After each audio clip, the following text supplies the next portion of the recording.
함께 하시기를 간절히 기원드립니다. 뭐 우리가 경산 비전교회, 그 유명한 교회죠. 그렇지 않습니까? 저는 제가 이 교회에 출석하기 때문에 유명한 교회로 그렇게 알고 있습니다. 저는 우리 담임 목사님과 우리 장로님들, 그리고 우리 교인들의 그 사랑과 은혜에 늘 감사하고 또 늘 기쁜 마음으로 저희 아내와 함께 이 교회에 출석하고 그렇게 은혜를 받고 있습니다. 우리 목사님께서 한 2주 전에 저에게 말씀을 좀 전해달라 그렇게 말씀을 하셨는데, 제가 이번에 말씀을 전하면서 정말 이 말씀을 준비한다는 게 교수가 강단에서 어떤 그런 강의를 준비하는 것보다 훨씬 더 어렵고 힘든 일이구나 하는 그런 생각을 참 많이 했습니다. 우리 목사님 뭐 새벽기도, 뭐 주일 낮, 뭐 주일 오후, 뭐 금요 철학, 어떻게 그렇게 그 말씀을 다 준비하실까 하는 그런 생각을 하면 다시 한번 이 그 목사의 직에 대한 그 수고와 그 고통에 대한 그 아픔에 대한 것들을 생각하게 되었습니다. 오늘 우리 대림절 둘째 주간입니다. 이제 12월도 우리가 중순으로 그렇게 달려가고 있습니다. 그 연말이 얼마 남지 않았습니다. 성탄이 다가오고 그러면 사람들의 마음도 분주하게 움직입니다. 이때가 되면은 우리 그 세월의 빠름이 우리의 마음속까지 그렇게 깊이 다가옵니다.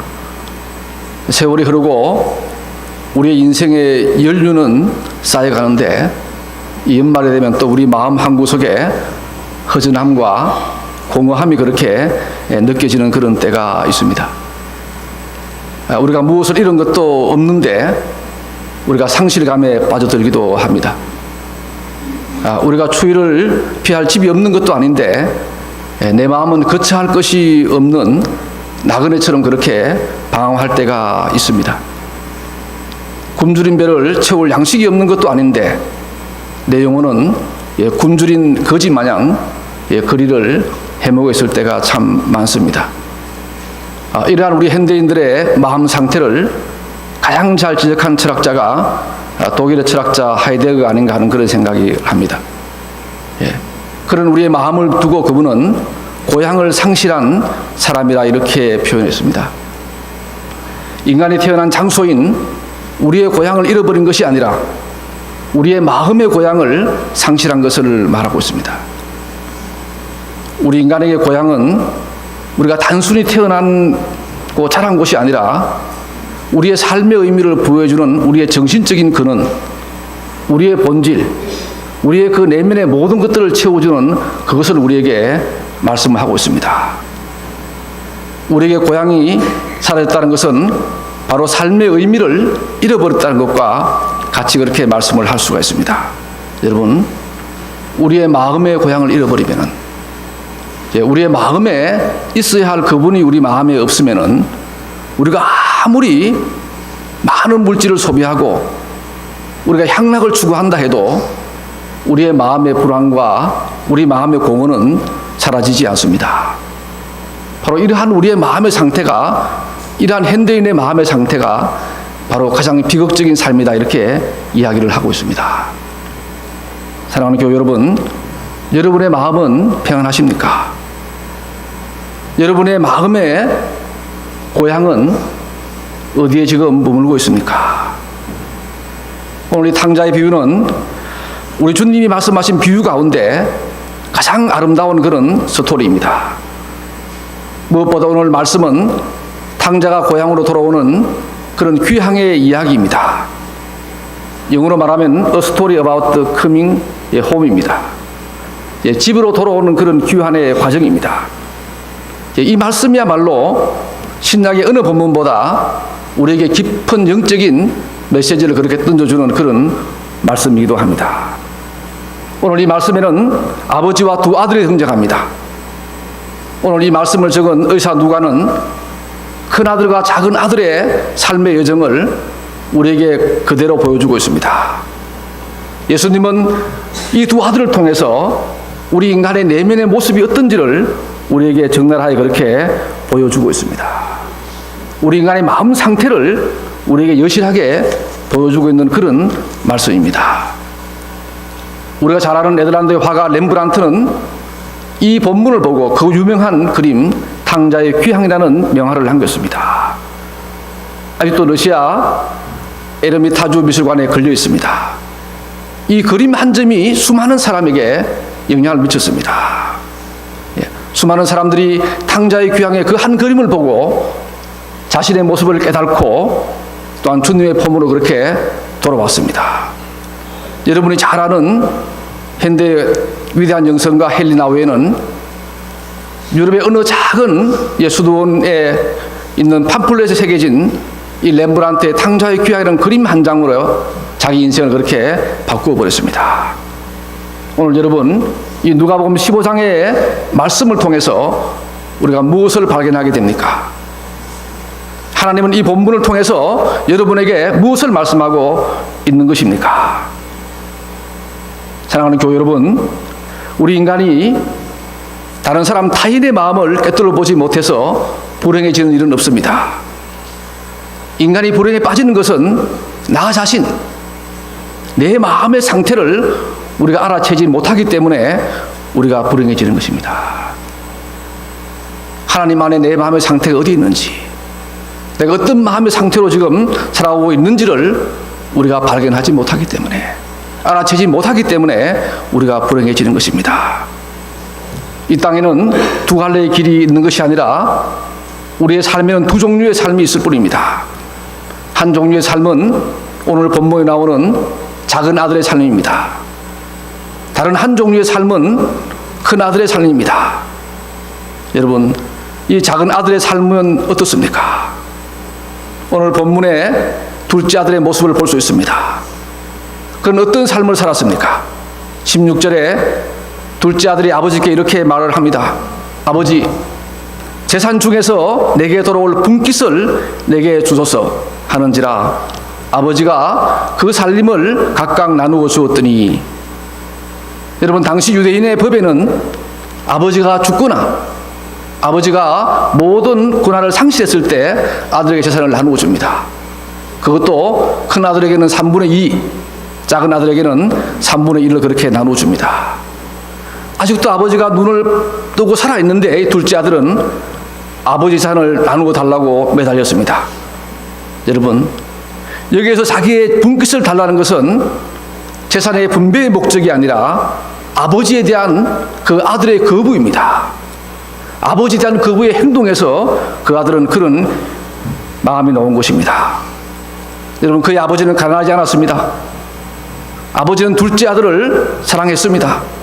그럼에도 불구하고 이 둘째 아들은 아버지의 소유와 아버지의 사랑과 아버지의 그 모든 것들을 거부하고 있습니다. 이 둘째 아들의 마음은 자기 아버지를 그의 마음속에 두기를 거부했습니다. 오늘 여러분의 마음속에 하나님을 두기를 거부하시는 분들이 있습니까? 아버지의 마음을 두기를 거부하는 분들이 있습니까? 여러분, 사도 바울은 로마서 1장 28절 29절에서 이렇게 말씀하고 있습니다. 또한 그들이 마음에 하나님 두기를 싫어하며 하나님께서 그들을 상실한 마음대로 내버려 두사 합당하지 못한 일을 하게 하셨으니 곧 모든 불의, 수악, 탐욕, 악의가 가득한 자요, 시기, 살인, 분쟁, 사기, 악독히 가득한 자요, 수군수군하는 자요. 여러분, 사도 바울은 마음에 하나님 두기를 싫어하는 사람들을 그대로 내버려 두었다고 이렇게 말씀을 하고 있습니다. 여러분, 다른 말로 하면 하나님은 그 마음에 하나님을 상실한 사람들을 그대로 내버려 두었다고 이렇게 말씀하십니다. 어떻게 내버려 두었습니까? 불의에 빠지고 추악에 빠지고 탐욕에 빠지고 사기와 분쟁에 빠지고 시리에 빠지고 좌절에 빠지고 낙담에 빠지고 또한 우울함에 빠지는 그런 삶으로 그들을 내버려 두었다고 이렇게 말씀을 하고 있습니다. 그 마음에 하나님을 거부한 사람의 결과가 어떤지를 바울은 로마서를 통해서 우리에게 보여주고 있습니다. 오늘 이 둘째 아들의 삶이 바로 자기 아버지를 그 마음으로 거부한 아들의 삶이었습니다. 여러분, 얼마나 비참했습니까? 허랑방탕하게 살았지만 마지막의 삶은 정말 힘들었습니다. 여러분 어떻습니까? 여러분은 여러분의 마음속에 하나님을 두시기를 좋아하십니까? 여러분 속에 하나님이 거하시기를 여러분을 간절히 원하십니까? 오늘 본문 13절에 둘째 아들이 재물을 다 가지고 먼 나라로 갔다고 이렇게 이야기를 하고 있습니다. 둘째 아들은 자기의 목을 다 챙겨서 집을 떠났습니다. 그는 먼 나라로 갔습니다. 여러분, 여기서 먼 나라로 떠난다는 것은 단지 지리적 장소를 옮겼다는 의미가 아닙니다. 아버지를 떠났다는 것은 아버지에게 속한 자기의 영적인 실제를 부정하는 것입니다. 아버지와의 단절을 의미하는 것입니다. 여러분, 창세기 3장에 아담과 하와가 선악과를 따먹고 범죄했습니다. 하나님은 아담과 하와를 에덴 동산에서 쫓아냈습니다. 이 아담과 하와가 아버지의 집이었던 에덴 동산을 떠났다는 것은 단지 여러분 집을 떠난 것이 아니었습니다. 그것은 하나님과의 단절을 의미합니다. 우리가 멀리 아버지 집을 떠났다는 것은 선한 목자의 목소리를 듣지 않겠다는 것입니다. 멀리 떠났다는 것은 하나님의 선한 길을 걷지 않겠다는 것입니다. 여러분, 아버지의 집은 선한 목자의 목소리를 듣는 곳입니다. 그것은 하나님의 말씀을 듣는 곳입니다. 그것은 또한 우리 주님의 가르침에 순종하는 곳입니다. 그것은 또한 우리의 죄악의 어두운 세계로부터 우리를 자유하게 하는 그런 장소입니다. 지금 여러분은 어떻습니까? 하나님과 함께 가까이 계십니까? 하나님을 떠나 여러분이 멀리 가 있는 것입니까? 여러분, 우리가 하나님 아버지를 떠난 마음의 상태를 가장 잘 표현하고 있는 찬송이 찬송가 387장입니다. 누구나 잘 아는 찬송입니다. 멀리 멀리 갔더니 처량하고 곤하여 슬프고도 외로워 정처 없이 다니니 예수 예수 내 주여 지금 내게 오셔서 떠나가지 마시고 길이 함께 하소서. 여러분, 멀리 멀리 갔더니 처량하고 곤하여 슬프고도 외로워 정처 없이 다니니 예수 예수 내 주여 지금 내게 오셔서 떠나가지 마시고 길이 함께 하소서. 여러분, 우리가 하나님을 떠나 있다는 것이, 아버지를 떠나 있다는 것이 어떤 상태인지를 우리에게 너무나 잘 보여주고 있는 그러한 말씀이기도 합니다. 오늘 두 번째 유형의 사람은 우리가 큰아들에게서 볼 수 있습니다. 여러분, 큰아들은 어떠한 삶을 살았습니까? 그는 아버지의 집에서 그 모든 것을 누리며 산 사람입니다. 무엇보다 아버지의 재산을 모두 상속받은 아들입니다. 여러분, 31절 말씀에 이렇게 말씀합니다. 아버지가 이르되 예 너는 항상 나와 함께 있으니 내 것이 다 내 것이로되. 여러분, 이 하나님께서 내가 너와 항상 함께 있다, 내가 가진 그 모든 것이 다 너의 것이라고 이렇게 말씀을 해주고 있습니다. 여러분, 이보다 더 큰 축복을 받은 사람이 어디 있겠습니까? 여러분, 구약성경 여호수아 1장에 여호수아는 모세의 뒤를 이어서 이스라엘 백성들을 가나안으로 인도했습니다. 그는 너무나 두렵고 떨렸습니다. 그때 하나님께 간구했습니다. 이때 하나님께서 내가 모세와 함께 있었던 것 같이 너와 함께 있을 것임이니라. 여호수아 1장 9절에는 두려워 말라, 놀라지 말라, 내가 어디로 가든지 내 하나님 여호와가 너와 함께 하느니라 하시니라. 여러분, 이 여호수아는 하나님께서 함께 하시겠다는 이 한 말씀을 가지고 하나님과 함께 하시는 그 능력으로 이스라엘 백성을 가나안 땅으로 인도하고 그 인생을 살아갔습니다. 그 한 말씀 가지고 이스라엘 백성을 가나안 땅으로 인도했습니다. 오늘 큰아들은 아버지께서 항상 함께 하겠다고 했습니다. 거기에다가 모든 유산을 다 주겠다고 이렇게 말씀했습니다. 여러분, 이보다 더 큰 축복이 어디 있겠습니까? 아브라함과 이삭과 야곱의 복이 여기에 비할 수 있겠습니까? 여러분, 이러한 축복은 이미 우리도 누리는 복입니다.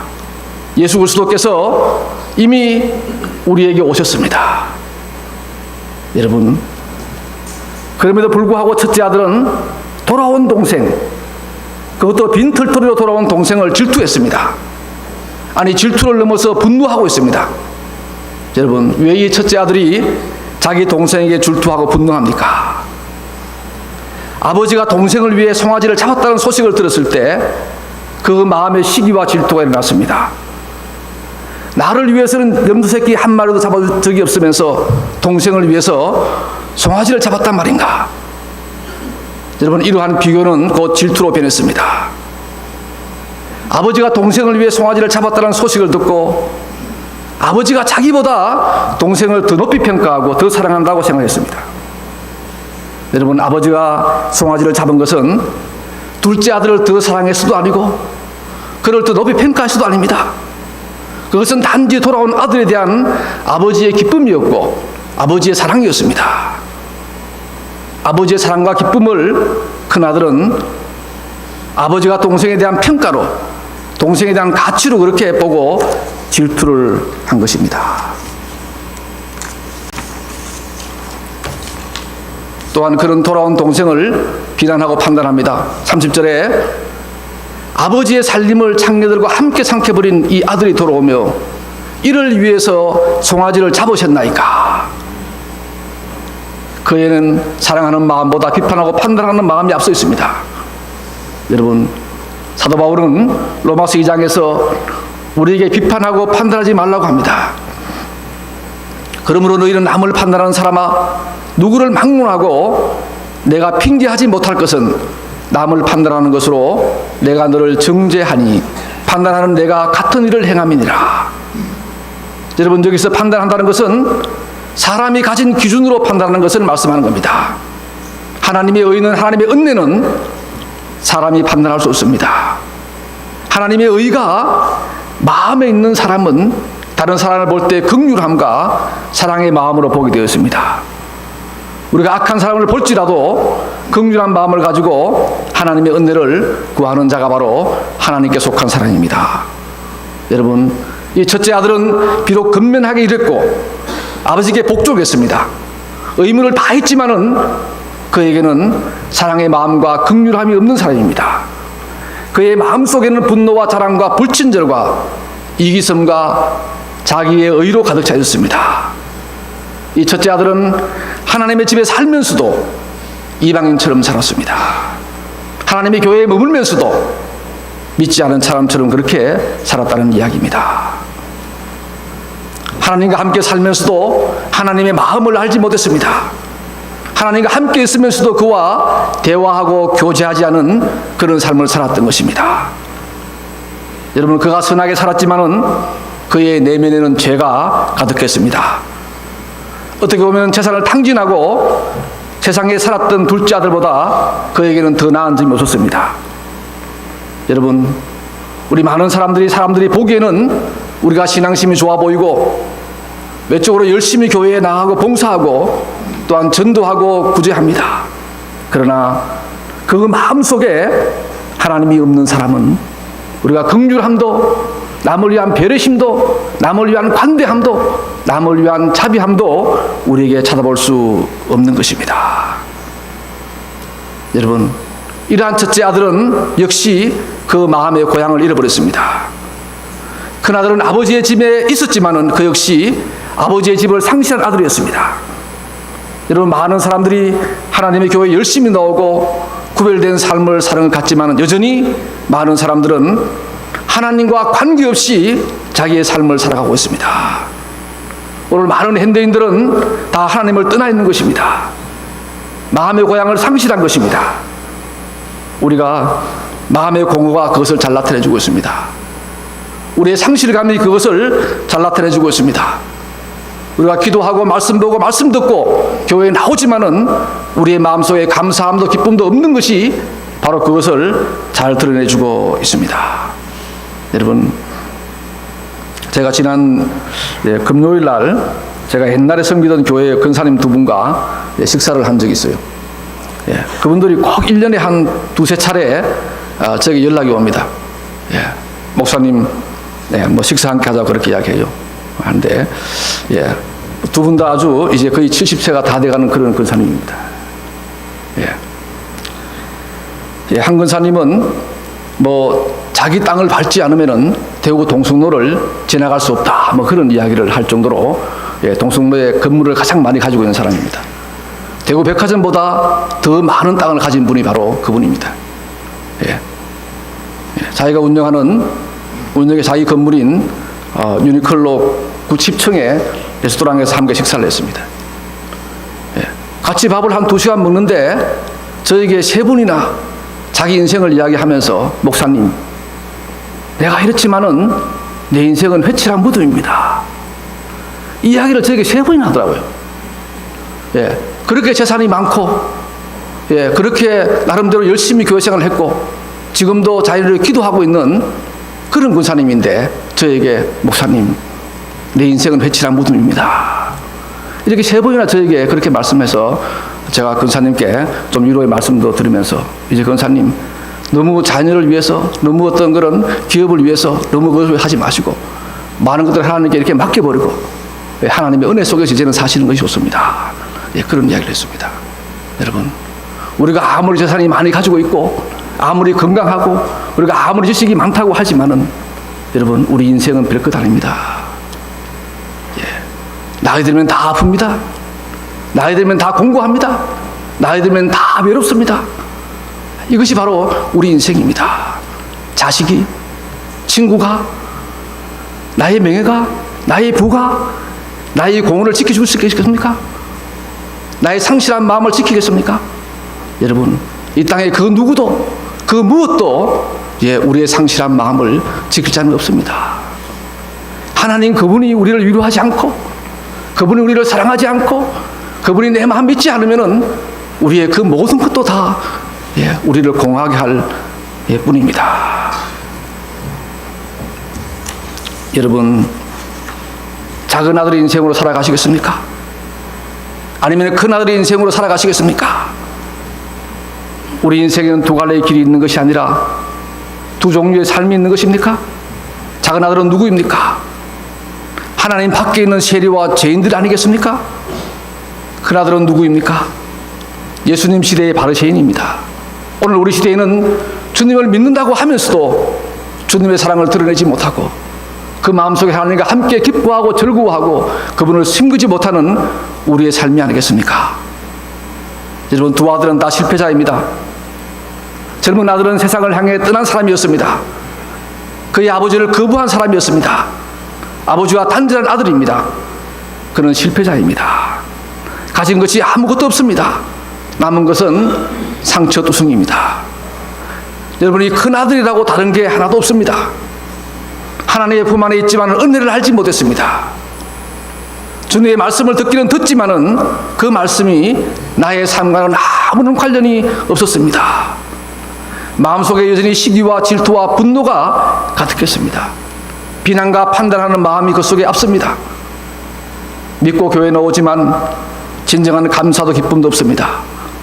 여전히 그에게도 마음은 공허하고 영혼은 갈피를 잡지 못하고 있습니다. 그 모두가 자기의 마음의 고향을 상실한 사람들입니다. 여러분, 그러나 그 2 아들에게는 희망이 있습니다. 어떤 희망이 있습니까? 그들을 기다리는 아버지가 있습니다.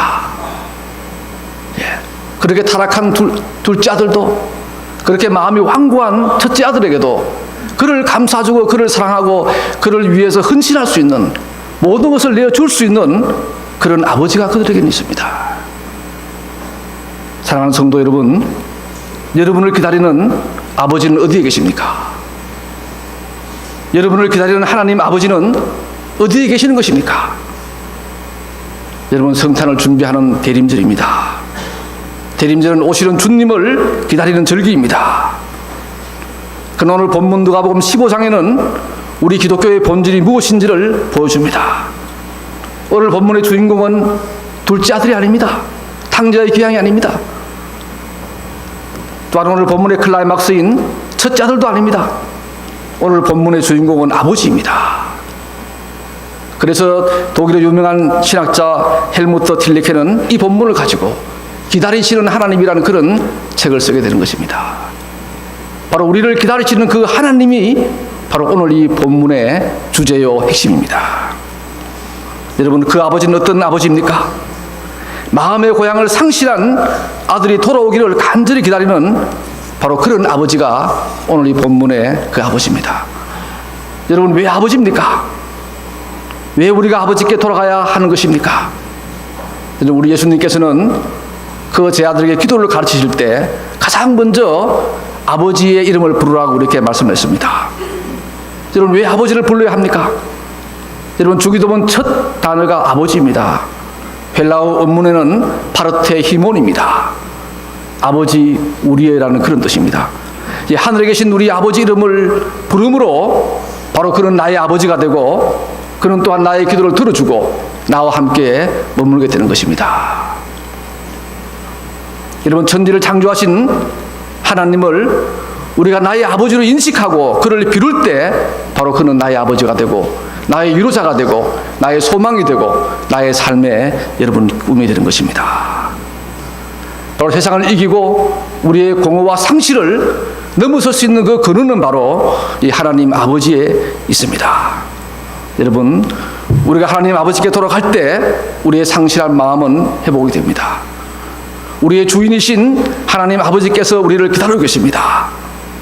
우리가 어떤 상태에 있든지 우리가 무엇을 했든지 지금 우리가 무엇을 하고 있든지 우리 하나님은 지금도 우리를 기다리고 있습니다. 여러분, 이 성탄의 계절에 우리를 기다리시는 하나님의 품으로 우리 모두 돌아가시는 그러한 시간이 되시기를 간절히 기원드립니다. 기도드리겠습니다. 하나님 아버지, 감사합니다. 아버지 하나님께서는 둘째 아들을 기다렸습니다. 첫째 아들을 사랑하였습니다. 오늘 이 땅에 많은 사람들이 방황하고 있습니다. 마음의 고향을 상실했습니다. 마음의 상처로 아파하고 있습니다. 공허와 무력감으로 이 땅을 살아가고 있습니다. 희망을 잃어가고 있습니다. 아버지 하나님, 주님께서 우리에게 새로운 희망입니다.